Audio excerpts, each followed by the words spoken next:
right, everyone, buckle up. We're going deep today. Yeah, diving right into the heart of where crypto meets geopolitics. You guys sent in a ton of stuff for this deep dive. We've got news from the big crypto platforms, regulatory updates from all over the globe. Even some, well, let's say, interesting political whispers. So we're going to try to make sense of it all right here, right now. See if we can answer some big questions, too. Like, is crypto really hitting the mainstream? Governments, are they on board or trying to shut it all down? And what happens when crypto gets tangled up in these global power struggles? It's a messy world out there. It is, but that's why we're diving in. Right. You ready? Absolutely. First up, one thing that really caught my eye was Rumble. You know, the YouTube competitor. Yeah, I saw that. Adding Bitcoin to their treasury. Up to $20 million worth. Yeah. What's the play there, do you think? I think it's a pretty big statement. Definitely got people talking. It tells me they don't just see Bitcoin as some, risky gamble. Right.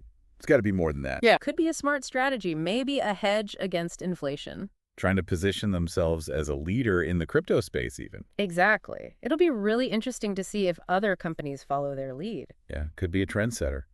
And it's not just Rumble making waves. Morocco, they're officially legalizing crypto again. After banning it back in 2017, full circle. Brazil's thinking about setting up a whole Bitcoin reserve. Yeah. Feels like crypto's shedding that fringe label, doesn't it? Yeah, it's definitely becoming more, well, you said it, mainstream. Mainstream.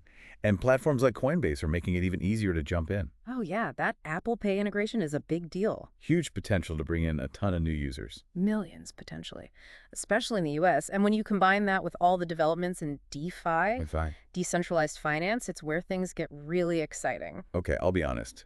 DeFi still feels a little mysterious? Maybe a little bit, yeah. Think of it like a whole separate financial system. Oh. Built on blockchain tech.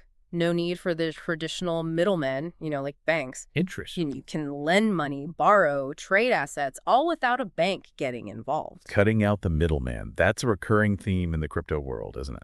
It is, and that's why a lot of people are so excited about it. And speaking of DeFi, one of the sources you sent mentioned Crypto.com launching wrapped Bitcoin on the Kronos blockchain. Wrapped Bitcoin. Okay, now you're just making stuff up. No, it's a real thing. It's basically a way to use Bitcoin within that DeFi ecosystem we were just talking about. Okay, so it's like Bitcoin, but it can do more. Yeah, think of it like a digital voucher for your Bitcoin that you can use on different blockchains. Ah, okay, so more flexibility. Got it. That's the idea. And this move by Crypto.com shows that things are getting serious, just like Bitwise filing for that 10 crypto index ETF. Right, with all the big players in there, Bitcoin, Ethereum, even XRP. The traditional finance world is paying attention. Can't ignore it anymore. But it's not all sunshine and rainbows, right? Yeah. I mean, some of the sources mentioned how Coinbase users in Europe are not happy about those new MiCA regulations. Yeah, the ones forcing Coinbase to stop offering yield on USDC holdings. A lot of frustration there. Yeah, and it highlights this tension between,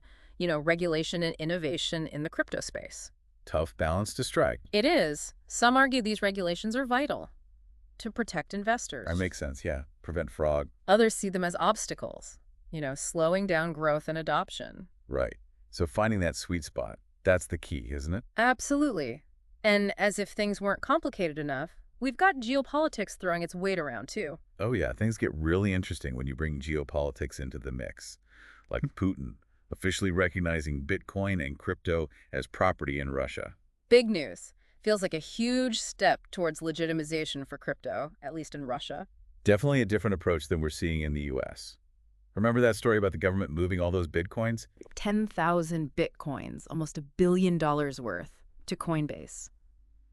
Got everyone speculating. Are they going to sell it all off, trying to manipulate the market? Big mystery. Yeah. Especially when the U.S. is so focused on regulating crypto, too. It's like they're sending mixed signals.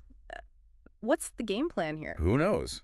But it shows you how crypto is becoming this global game. Every country's got their own strategy. And we can't talk about global players without mentioning a certain Elon Musk. Oh, he always finds a way to make headlines. This time, it's rumors about him pushing for an IRS audit. By a hypothetical Department of Government Efficiency. You gotta love the DOGE reference. Oh, yeah. Classic Elon.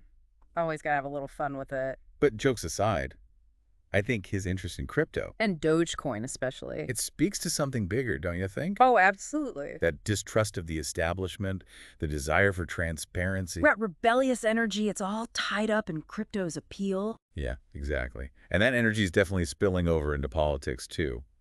We talked about former President Trump's team interviewing Paul Atkins, that crypto advocate, for the SEC chair position. That could be a big deal, no doubt. Could really shake things up when it comes to regulation. And then on the other side of the world, you've got the European Federation of Journalists leaving Twitter, or X, as it's called now. Citing concerns about disinformation. Yeah, and that alleged Musk-Trump connection. Big statement from them. 320,000 members walking away. Shows you how much power social media has these days, and how worried people are about manipulation and information control. And this all ties back into the rise of crypto, too, doesn't it? Challenging traditional power structures, pushing for decentralization. It's all connected. Oh, and one more thing we got to mention. The Netherlands is talking about a new exit tax for citizens leaving the country. Yeah, that'll definitely impact digital nomads. Crypto investors, too. Anyone choosing a more global lifestyle. The world's changing, but our systems are still catching up. Makes you think, doesn't it? About the future of citizenship, taxation, even individual freedom in this hyper-connected world. Definitely food for thought. So where does all this leave us? Crypto's exploding onto the global scene, but we've got geopolitical tensions, social media drama, and these fundamental questions about money and power bubbling up everywhere. And I think it all boils down to one key question. How are all these forces, the rise of crypto, the shifting geopolitical landscape, the evolving role of social media, Yeah, how is it all going to shape the future? what does it mean for the future of money, power, and individual freedom? Big questions. The kind we love to tackle in the deep dive. Thanks for joining us. And keep those minds open because the world isn't waiting for anyone. See you next time. Catch you later.